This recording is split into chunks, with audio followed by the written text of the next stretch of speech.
All right. Welcome everyone to the TEA Grant Administrative Webinar, and thank you for attending. My name is Yolanda Park, and I am the program lead. Derek Link is our TEA Grant Supervisor. And as of today, we have one of our TEA Grant managers, Jim Madden, present. However, the other three, Andrea, Renee, and Vanessa, are out on site visits. They were out yesterday and today. If you did not receive your notice to proceed yesterday, please reach out to your grant manager. But do you know that as of Sunday, 6/30/2024, TEA31 grantees are able to begin expending the grant?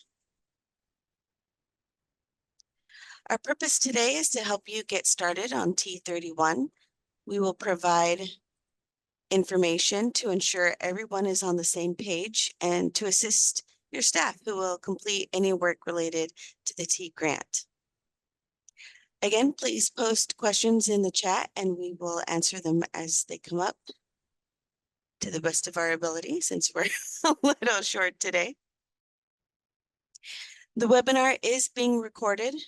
By attending, you are agreeing to be recorded, and the recording will be posted later on the CalRecycle YouTube channel. A link will be sent out to all participants after the video is posted, as well as a copy of the slides.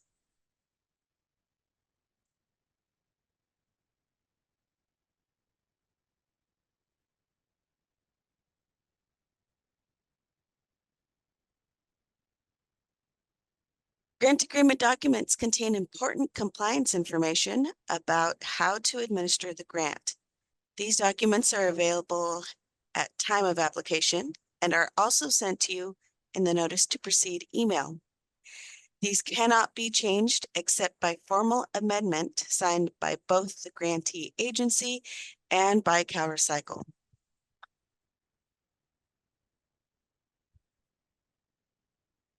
As mentioned, June 30th is the first day of the TEA31 grant cycle, and as of that date, you may begin expending the TEA31 grant funds.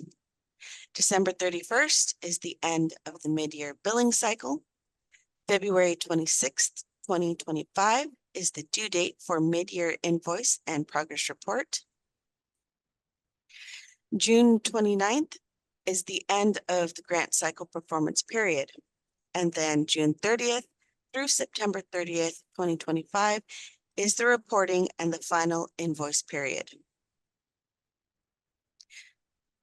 Please submit as soon as possible. You don't have to wait until the September 30th date to submit your final report and final invoice. 9/30 is the final date, but again, please submit it as soon as possible. It helps us to not get inundated.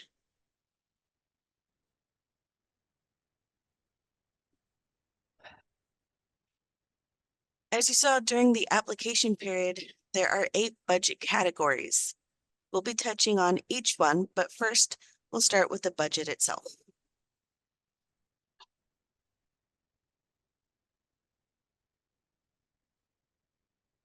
When it comes to the budget, it is understood that at the time of application, it is an estimate. Therefore, you may find the need to modify it or amend it during the grant term. I'll show the difference between the two in a minute, but when it comes to modifying, you need to first request that your grant manager copy and paste the budget tab of the budget document.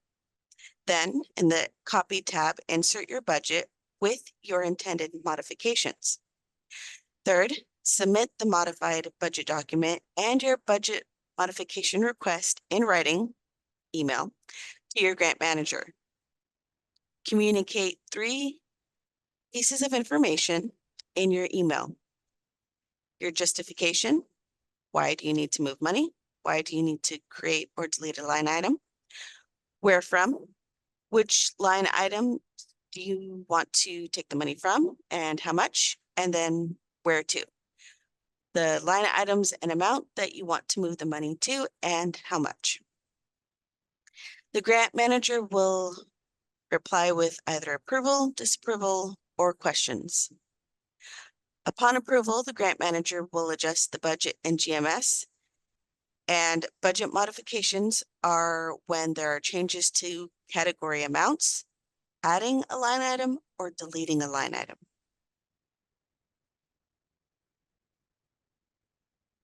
Here's an example of what the budget modification tab will look like, as well as an example of funds being moved from training to inspections. Note that the description includes the amount being moved and states from the line item and to the line item.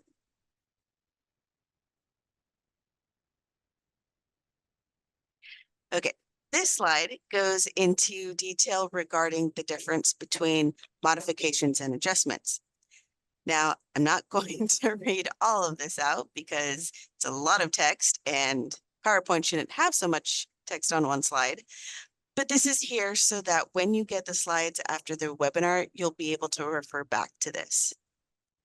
Basically, as mentioned, modifications are moving money, adding or deleting line items, and you need prior approval.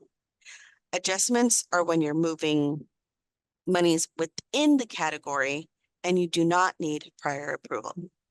But as always, when in doubt, ask your grant manager.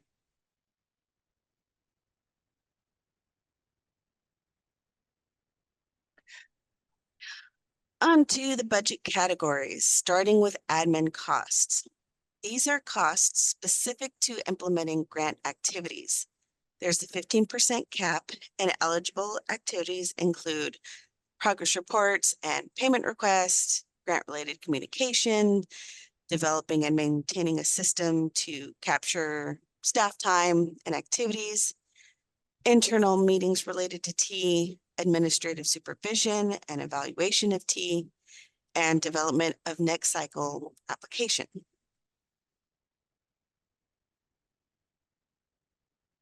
For education, there's a 10% cap.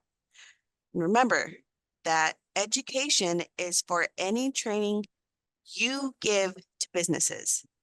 Any training you receive is under the training category. So for education, costs for printing and distributing CalRecycle brochures would go under there. Costs for informing businesses and owners about applicable waste tire laws and regulations. And one of those visits is allowed, that would fall under education. And when you're providing tire-related education to the local conservation corps.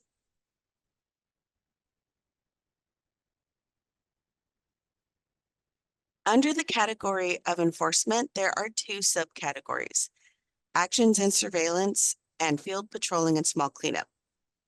The first subcategory is actions and surveillance, and eligible costs include conducting and reporting on investigations, researching, coordinating and working with CalRecycle, Highway Patrol, local DA, assisting CalRecycle with investigations and referrals, attending admin, court, CalRecycle hearings, and coordinating with other agencies to remediate environmental damage due to illegal dumping and storage of waste tires.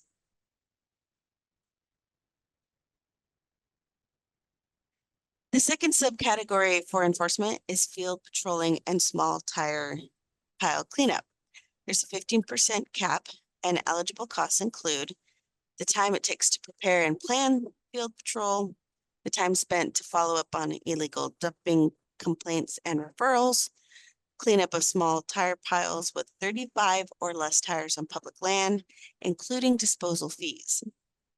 Now remember, private property with more than 500 or more illegally stored tires must be referred to CalRecycle prior to seeking remediation. And you got to be responsible. Grant managers check the time spent, the cost, and the number of tires. So keep an eye on that. So for example, if you're spending 10 hours to collect 3 tires and you're charging the grant $200, that comes out to about $66 per tire. And that would not be a good use of time and money. So please keep an eye on your field patrolling. Next, we have operational costs. There's a 10% cap, and eligible costs include personal protective equipment, including boots, reflective vests, or other logo identifying windbreaker, hard hats, sun hats, gloves, etc.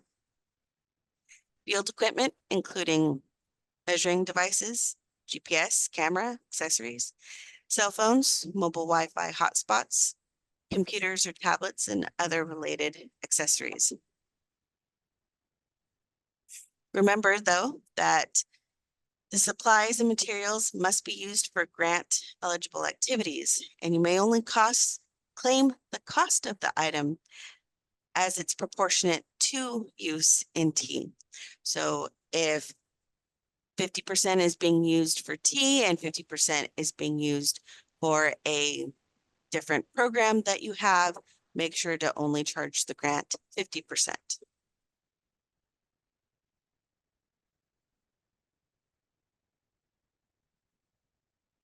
Indirect. Indirect costs are those costs that are not classified as direct. Direct costs can be identified specifically with particular cost objectives such as a grant, contract, project, function, or activity. Indirect costs are harder to link to the grant. In theory, costs like heat, light, counting, might be charged directly if little meters could record minutes in a cross-cutting manner, but that's obviously impractical.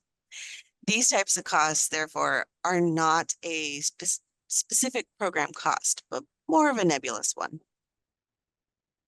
There's a 20% cap of direct costs, and grantees may charge indirect cost rates not to exceed 20% of approved direct costs in the budget. Grantees must employ an indirect cost rate that conforms with the generally accepted accounting principles and which is usually prepared by your accounting, finance, or budget office or an external accounting contractor. Let's get in a little bit about indirect. So here is an example of indirect budgeting and costs. So you have a grant budget of, let's say, of direct costs budgeted at 100,000. Indirect may therefore be budgeted at 20,000 because that's 20%. On the mid-year, if your first invoice shows direct costs of 34,000 and the actual agency indirect cost rate is 43%, the agency may charge up to 14,620 for indirect costs on the invoice. On the final invoice, if the agency charged that full 14,620 on the first invoice, now there is 5,380 balance left in the indirect budget line item to charge on the final invoice. That means that's what you have, and you can't spend more than 20%. So if you have budgeted the max 20% and you use more than half of it on the mid-year, the final is what you have left over and more money cannot be moved into it.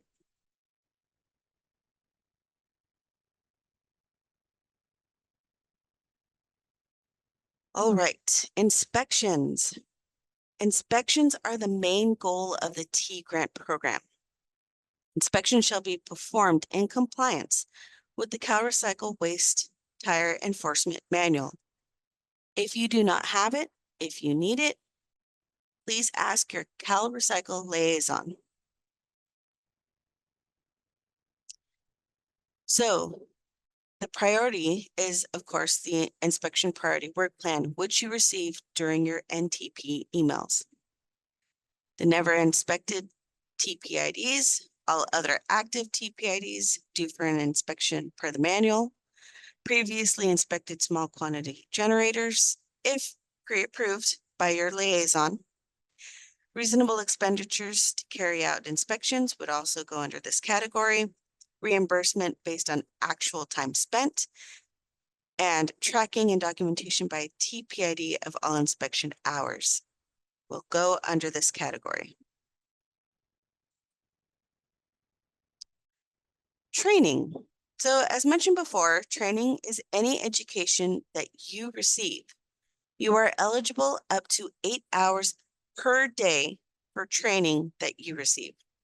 So for example, if you have a 3-day training, you are eligible for 8 hours per day, totaling 24 hours.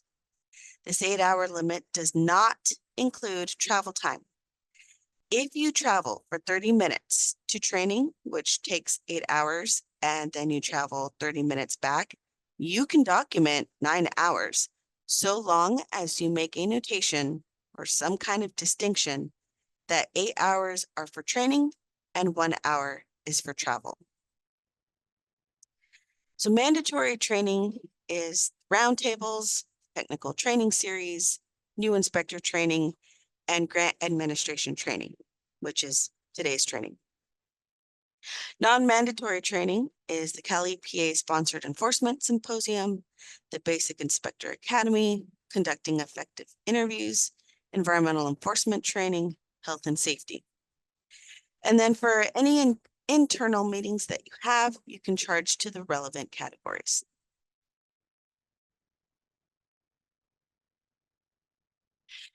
Transportation has a 10% cap. You can either use an agency vehicle or you can use a personal vehicle. And we'll go over the mileage log a little bit later. There are 2 ways to charge vehicle costs, and you may use either one, but not both. You can either charge mileage, which is the state rate, or the grantee agency's rate, whichever is less, or the itemized transportation costs, so gasoline, maintenance, insurance, licensing, and registration.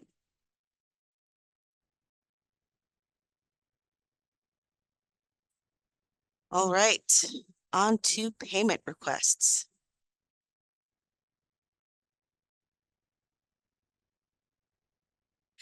The inspection priority work plan, also known as the inspection log, is sent out with the notice to proceed email and is for your planning and reference in carrying out TEA inspections. It does not need to be returned with your invoice backup.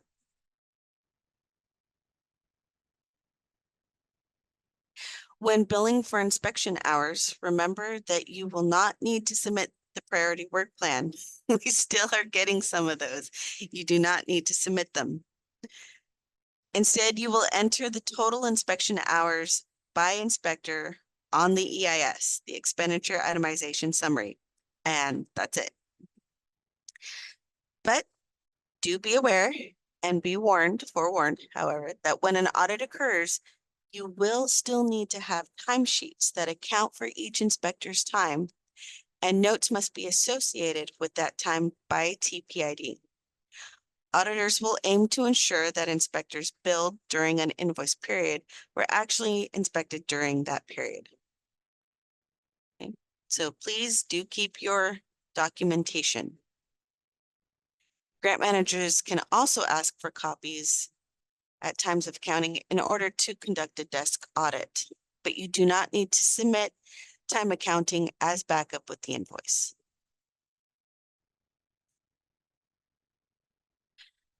So going back to this, we had a particular question regarding billing for time spent when an inspection couldn't be completed. And the question was, how do TEAs get paid for going to a site without entry for multiple tries?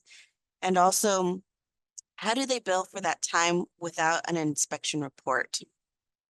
So the answer to that is that TEAs can bill for time and travel for those attempts, and TEAs can bill us inspection time apart from their inspection list. So include that time on the expenditure itemization summary under the inspections category. As always, if in doubt, ask your grant manager.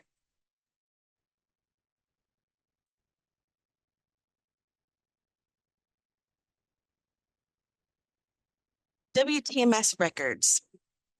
So A report will be pulled from WTMS at the time your invoice is being reviewed to ensure that all inspections completed during the invoice period are marked as eligible for payment. When the grant manager finds there are ineligible inspections or potentially ineligible inspections, they will be reaching out to you to determine whether they are marked ineligible incorrectly by the liaison or marked correctly as ineligible. For any question regarding the eligibility of payment for inspections, you will need to consult with your liaison. The grant manager needs you to let them know if that ineligible inspection was charged or was not charged to the grant. If it was mistakenly charged to the grant, you will need to provide information about the number of hours charged and then deducts the monetary amount from your EIS, as those would therefore be disallowed from the invoice.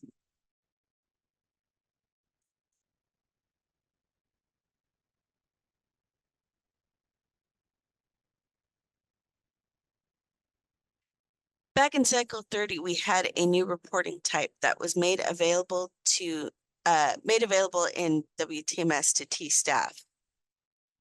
And this report, by the way, is what the grant managers use when checking the eligibility for payment status that we discussed in the previous slide. So previously, only CalRecycle staff were able to access it, but it's been enhanced and is now accessible to T staff.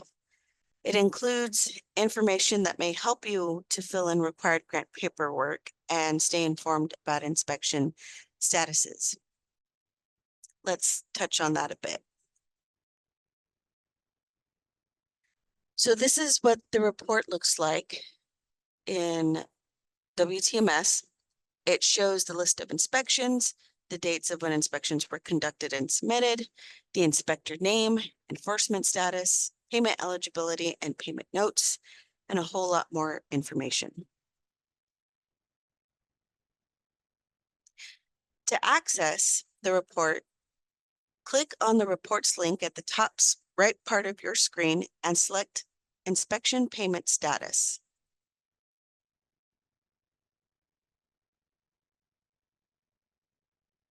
A window will then show where you can select several filter options.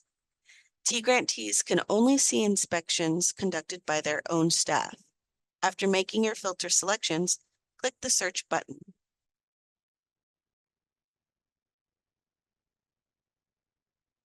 After clicking search, the report will appear below the filter window. You can view inspections here, and you can also download it as an Excel document by clicking the Export to Excel button at the top of the report window.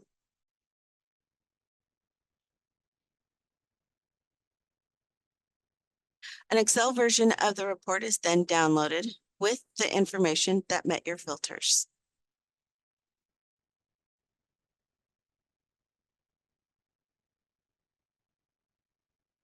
So again, this was back in T30 and it is still available for use. If you have any questions regarding this report, please contact your CalRecycle liaison.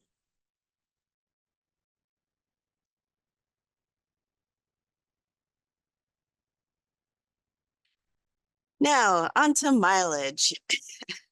CalRecycle provides a mileage form that you can use. This mileage log has 3 different log types, and you can decide which one to use.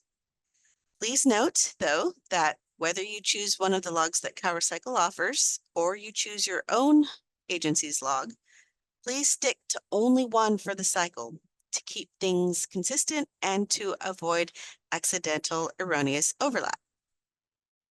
Mileage has been a topic of uncertainty, so we're hoping that this cycle onwards, the mileage question gets answered.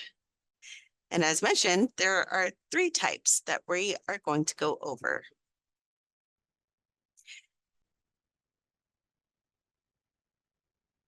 The first 2 logs, the dedicated vehicle log and the shared vehicle log, are sufficient for grant administration when seeking reimbursement. but it would not be sufficient in the case of a CalRecycle audit.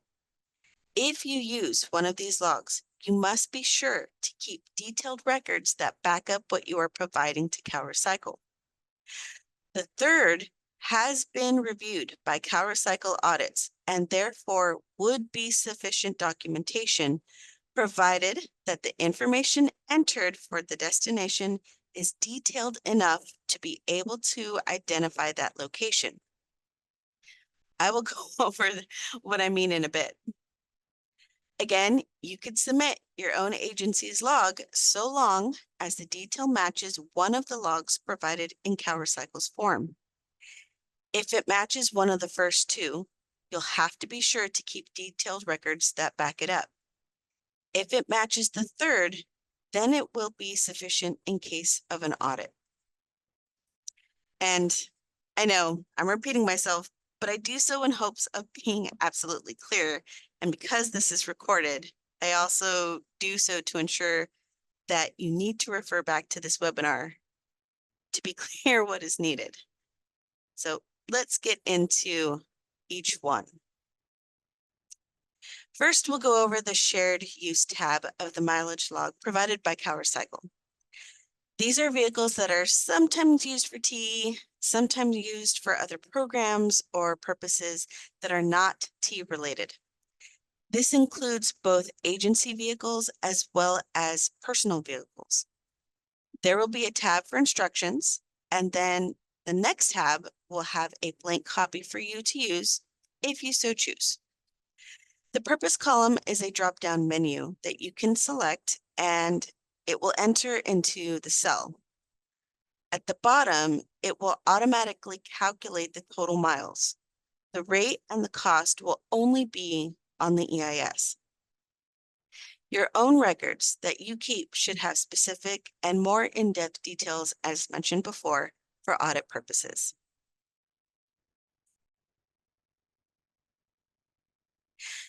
The second option is for dedicated vehicles, that is, vehicles used only for TE purposes.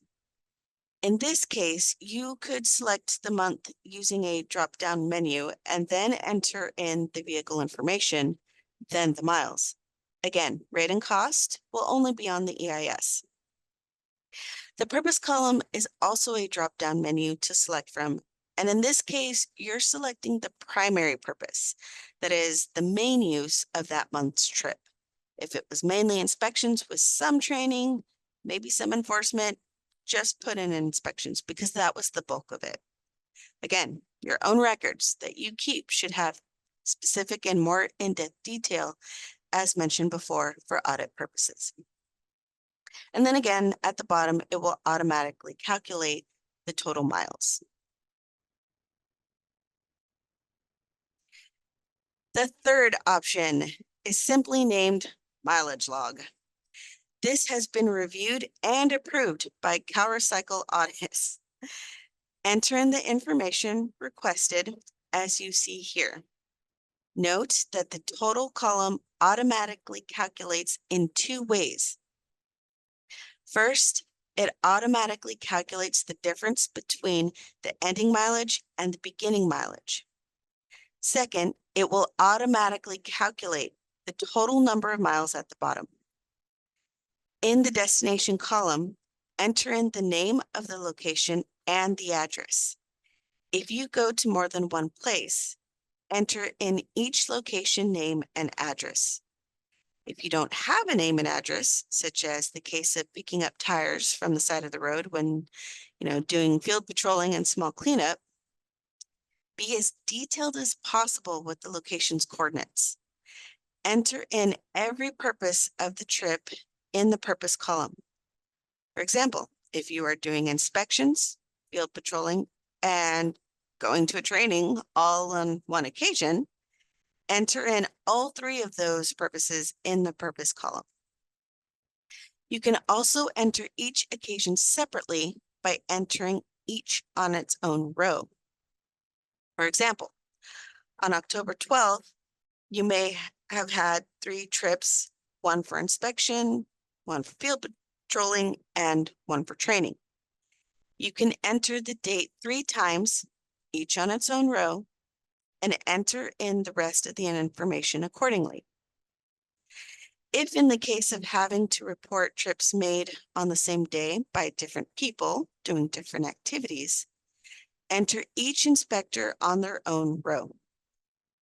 For example, on December 2nd, Inspector A went to an inspection, Inspector B went field patrolling, and Inspector C went to a training. There would be 3 rows filled out, one for each inspector and his or her activity or activities. If you have folks traveling together,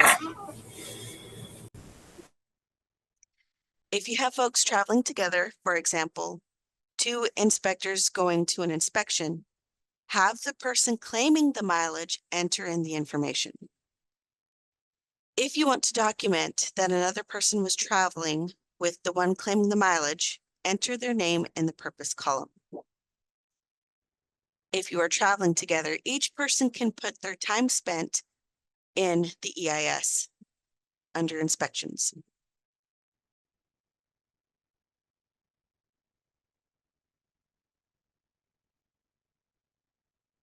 Payment requests and supporting documents. The grantee must upload invoice documentation to the Payment Request tab in GMS. Please do not enter it in a different tab. It must be the Payment Request tab in GMS. You'll want to upload the completed payment request form, Form 87, signed by the authorized signatory, and any supporting documents. Keep the originals in your own files. And again, there are 2 invoices, the mid-year and the final.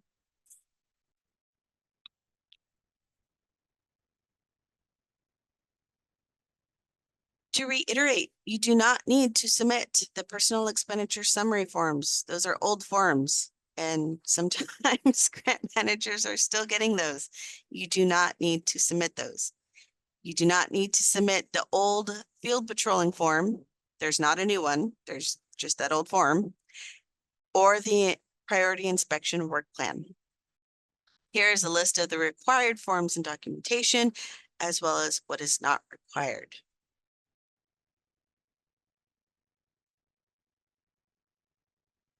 This here is just to show what the grant payment request form, Form 87, looks like. What you see here is page 1, and there are 4 pages total, with the last 2 pages being instructions on how to fill it out. When submitting this request, fill everything out that you see here on page 1. Please be sure that the grant number that is in box 2 matches the grant number CalRecycle has given you. You may have your own invoice numbering system, and if so, you can enter that information in box 3. You can find your CalRecycle assigned grant number in GMS. The format will always be the cycle code, the grant year, and your participant ID number. Be sure that the grantee name, box 8, and address, box 10, match what is on the grant agreement. Box 8 is something to be especially aware of because, as you see in the example above, on this grant agreement, it doesn't say the grantee name in the grantee payment address. It says a department name. It's perfectly fine to add your grantee name to box 8, such as Sacramento County. You just need to also add the name of whatever else you've put in to the grant agreement address, which in this example is the Department of Health Services. So you would put in Awesome County, Department of Health Services. When you submit the form, ensure that at least pages 1 and 2 are submitted.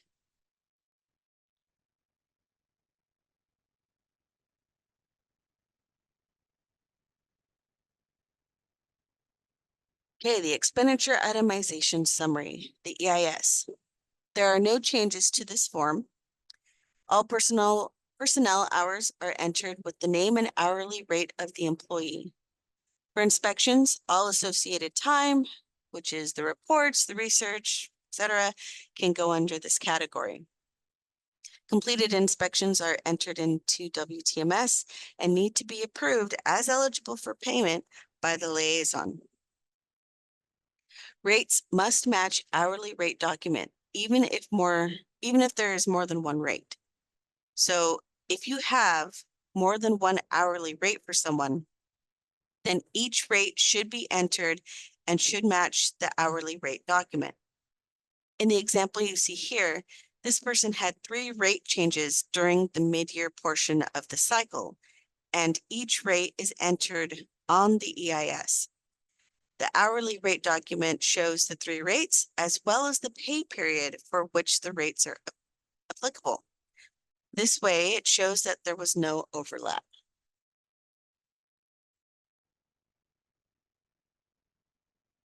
And this here is just a quick look of what the EIS looks like.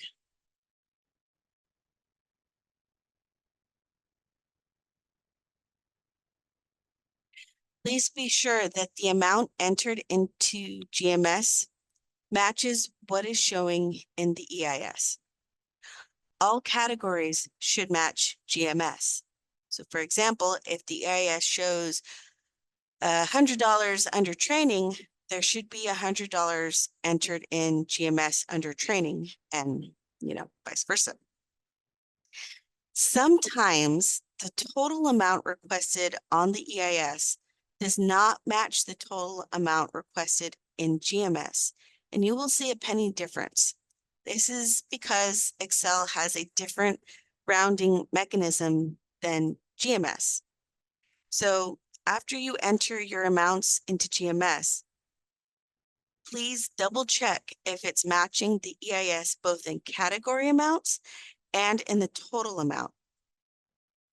If the category amounts match the EIS, but the total requested amount is showing these penny differences, enter the total amount you see in GMS in the section labeled Amount Entered in GMS. If the amounts in GMS, both category and totals match the EIS, you do not need to enter it into that section. So again, if you see these penny differences, please enter in the amount requested as showing on the EIS and the amount entered in GMS. If the amounts on the EIS total and the amount showing on GMS total match perfectly, you do not need to enter it in a second time on the EIS. You can if you want, but you don't have to.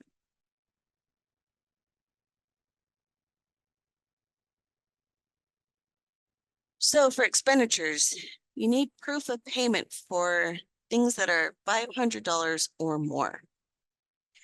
And if you are only claiming a portion of that invoice, the amount billed to the grant should be highlighted. So for here on this invoice, this is the total, but this is not what was charged to the grant. So you'll want to indicate how much of this invoice is charged to T. And in this case, out of the $34,530.80, only $2,037 was charged to the T program.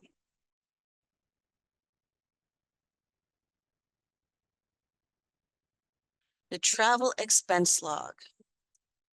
So when submitting a travel expense log, you'll want to make sure you have the following backup or supporting documents: training certificates, airline invoice, and the hotel folio that shows a 0 balance, and the name or names of everyone for whom you are requesting reimbursement. Here's an example of how the travel expense log total matches the total for lodging and meals on the EIS. Also, just to note, where it says supervisor signature, that means the supervisor of the employee, not necessarily the signature authority. It can be, but it doesn't need to be.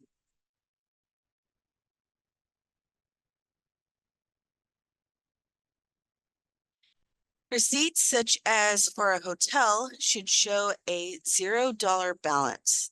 This shows that it has been paid for, as we can only reimburse for expenses incurred, not for expenses in advance. Make sure that all names of those who are staying at the hotel have their names on the folio.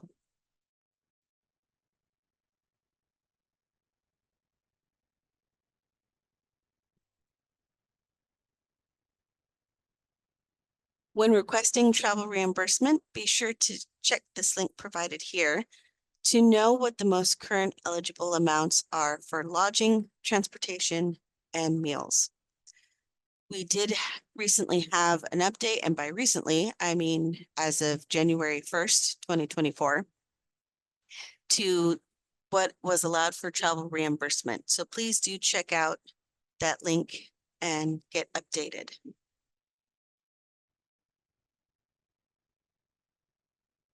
There'd been a couple questions regarding payments that I'd like to take an opportunity to address.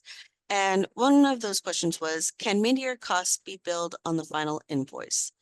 The answer is yes, as long as you confirm the mid-year expenses weren't charged to the mid-year reimbursement.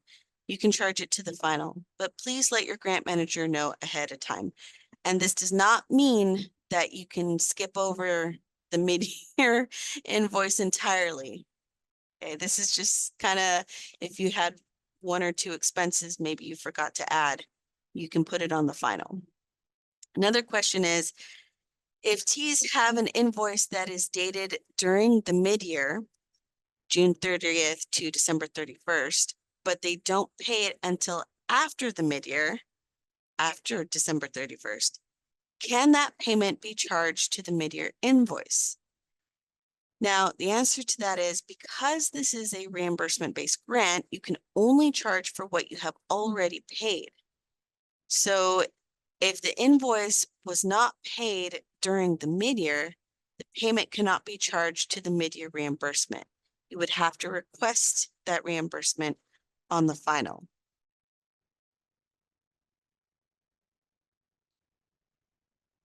This is the link to the YouTube tutorial on how to submit a payment request.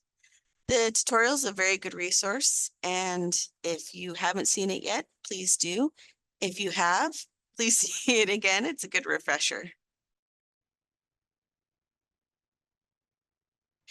But just a few notes regarding submitting a payment request.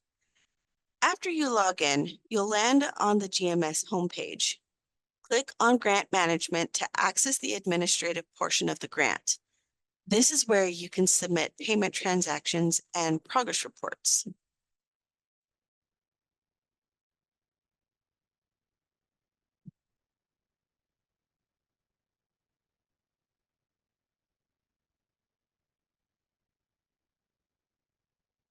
Now, when you're done submitting, or if you want to go back to the transaction, maybe you forgot to hit submit, or maybe you need to make an edit, then after you've clicked into your grant under grant management, you'll first land on the summary page. Click the payment request tab, and it will take you to the page you see on the screen where all your transactions and summaries are. The little blue numbers are links to that specific transaction. Click on that number, which is the link, to access the details for that transaction.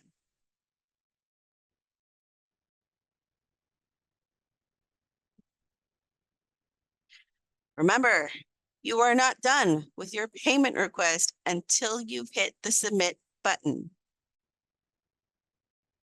The instructions you see here to complete a payment request are also in GMS. After everything is entered and uploaded, make sure you hit submit. If you're not sure that you did, you can go back to the payment request tab and look at the transaction summary. If the status shows pending, payment request was not submitted. If it shows submitted, then it was. you should receive a confirmation email that your request was submitted. If you do not receive this email, again, double check GMS to see if the status of your request. When payment requests are successfully submitted, your grant manager also receives an email notification.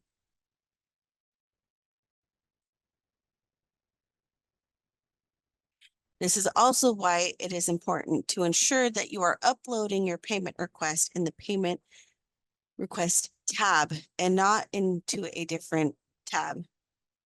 Because again, your grant manager, as well as you, will receive an email when it has been successfully submitted.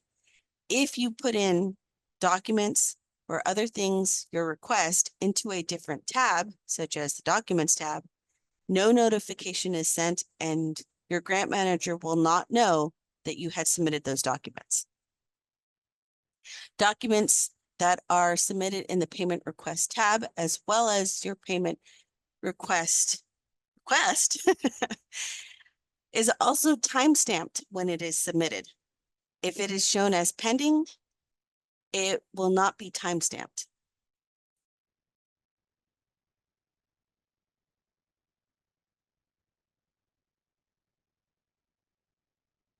All right, moving on to evaluation. And Dan, I see your question and I will get to it in a bit. Thank you. For the progress report and the final report, there are no changes since the previous cycle. These reports record the activities, the accomplishments and challenges. It supports the payment request and it helps us to evaluate grantee performance. The first tab of the progress report is the instructions. Please refer to this tab if you have a question about how to report your data. As a reminder, fill out the contact information for the report you are working on. When the report has been completed, have your authorized signatories sign your report. They may use the e-signature function. Be sure to fill out the expenditure period dates.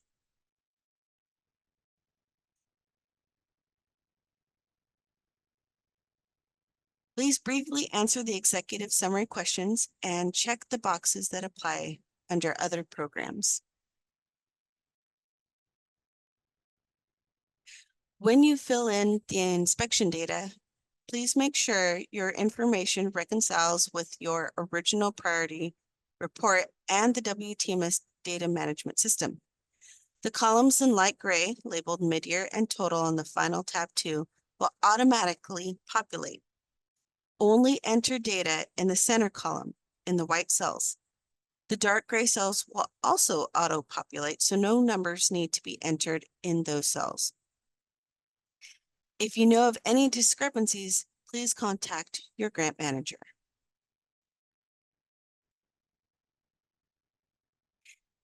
If you indicated that you had any training on tab 2, which is what we saw on the previous slide, please submit the details of the trainings on this tab. Up to 8 hours per day is eligible for reimbursement. And again, this does not include travel time. So if it takes you an hour to travel and then 8 hours of training and you travel another hour to get back for what totals to 10 hours that day, all 10 hours are reimbursable because 8 hours is training and 2 hours was traveling.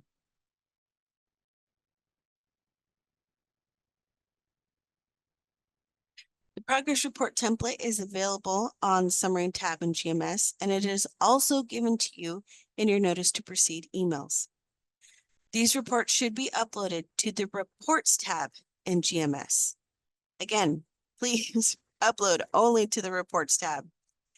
When you upload to the Reports tab, the date and time is recorded and a notification of submittal is automatically sent to you and to your grant manager. If you upload it to anywhere else, such as the Payment Request tab or the Documents tab, not only will it not be recorded as officially submitted, but your grant manager won't know it was uploaded at all unless you tell them or they go searching for it when they're trying to review your payment request. So remember, just as with the payment request, if you don't get an email confirmation that it was submitted, please check GMS to see its status. Submitting both your payment request and your progress report means you will get an email for each one. The emails do not combine confirmations, so you'll get one for the request and one for the report.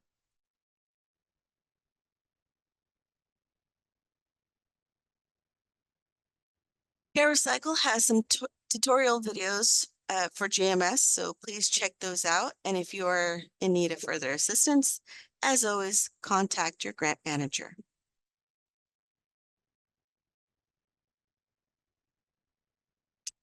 Some helpful hints.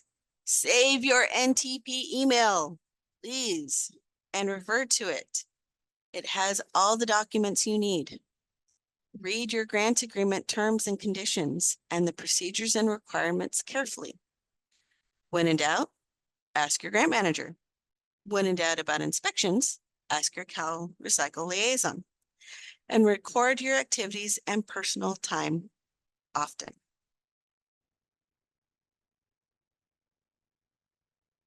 Don't leave money on the table. We want you to be reimbursed for all eligible expenses within your approved budget. If you have questions about eligibility, just ask us. If you need a budget modification to accommodate unexpected expenses, again, ask us.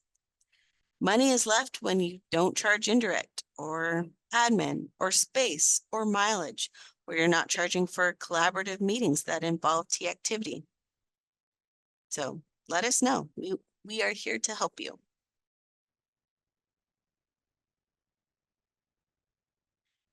So for technical assistance and support, your grant manager is the one to ask for budget, grant administration questions, and reimbursement questions. Your CalRecycle inspector liaisons are the ones to ask for inspections, enforcement, and training. Go to the link provided you see here to find out who your liaison is. And if you're still not sure, you can contact us as well. Okay, questions. So one question I see for our tire patrol plan, do we need to submit a plan for this, or can we just put the time on our payment request with what we did? So no, you do not need to submit a plan ahead of time. You just put your time down. And pre-approval of this time required? No, you do not need pre-approval. If you're wondering, you can always ask your grant manager. Budget modifications. When is the last date to submit requests for budget modifications? Technically, that would be before September 30th.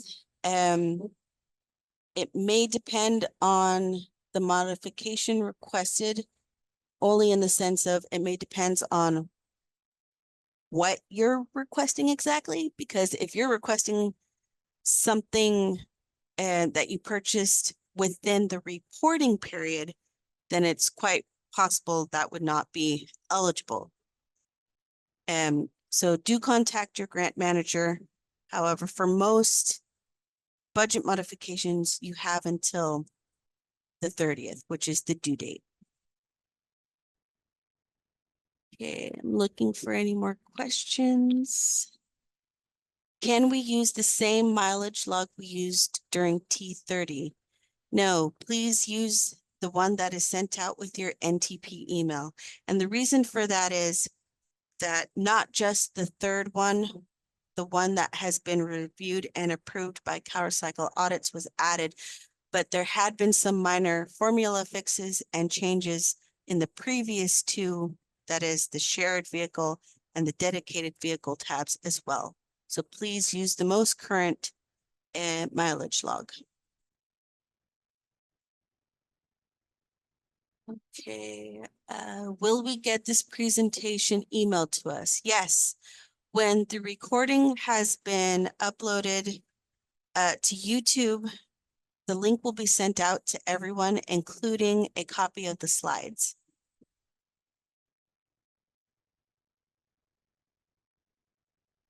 Okay, I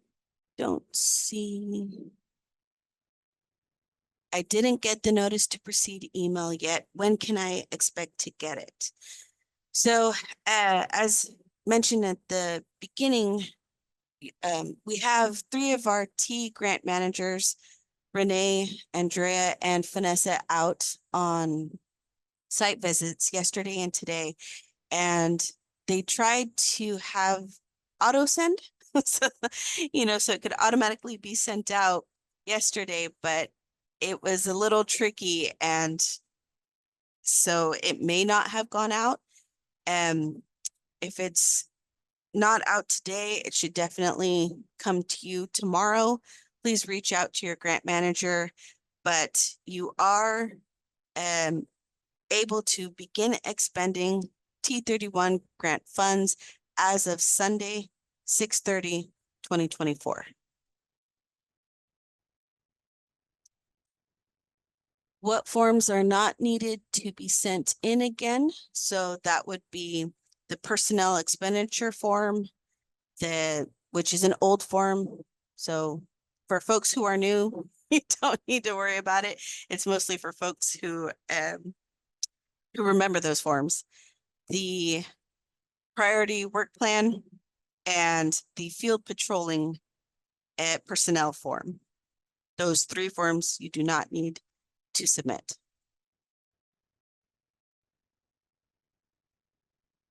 Let's see. Okay, don't see any more questions for the moment. So what you see here are some helpful web links: the TEA homepage, tire enforcement grantee toolbox, general forms, surveillance, referrals, and the GMS self-help videos. Here's the contact information for myself, the TEA Grant Program Lead, as well as Derek Link, the TEA Grant Program Supervisor. And for your liaisons, locate your contact at that webpage provided.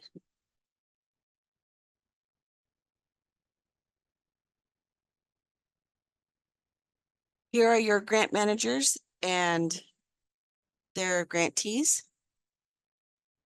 So again, the notice to proceed should have been sent out yesterday, but if you haven't received it, go ahead and email me and let me know if you did not receive it. I did get some emails letting me know that you had not received it, so go ahead and email me for that.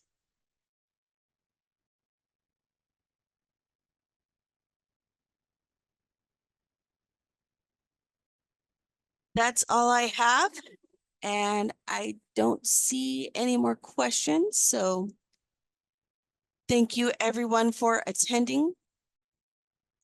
Remember to check your NTP emails if you did receive them. All forms will be in those emails. If you have not received your NTP email yet, please email me. You will get all those forms in that email. Thank you everyone so much.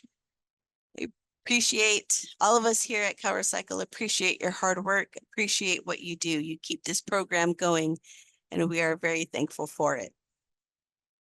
Have a good day, everyone.